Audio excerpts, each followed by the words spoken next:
You need to avoid these 3 huge mistakes you're probably making when oiling your hair if you want your hair to grow faster, stronger, and be dandruff-free. My mother and I both used to suffer from MISHL, man-induced stress hair loss. It affects 5 out of 5 women, so it's a lot more common than you might think. To combat this condition, I began deeply oiling my hair. But in my state of deep stress, I made a lot of mistakes. Mistakes that led to more hair loss and more dryness. So I'm here to save you from doing the same. First, let's understand what oil can do. Oil seals in whatever condition your hair is in. So the first and biggest mistake to avoid is do not oil your scalp or hair while it's dry.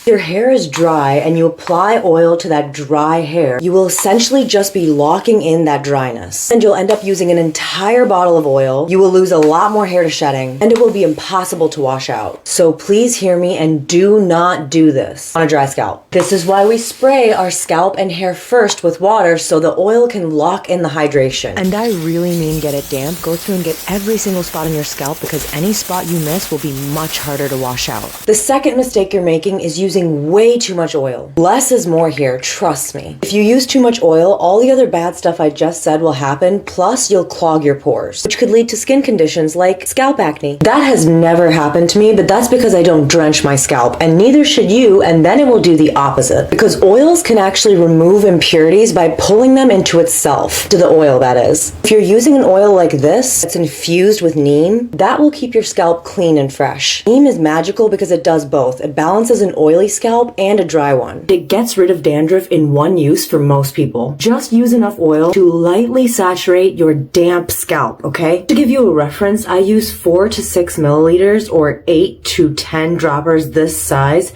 in all of my scalp and hair. So this size bottle lasts me well over 2 months and I have a lot of hair. The third huge mistake you're making is not covering your oiled hair. Oil pulls impurities, so if you leave this out there, it will pull in dust and it will completely dry out your hair. Make sure you cover it with at least a plastic wrap like this. For extra fast hair growth and maintaining real softness, you can add a towel or shirt on top of this to keep that heat in. I just launched an extra strength version of my homemade hair oil and my original effective recipe has a sale ending in 2 days. I'm Mal. I appreciate each and every one of you that helps support me by engaging, and I'm always here to share helpful tips for your well-being. If you follow these tips for hair oiling, I guarantee you'll see results.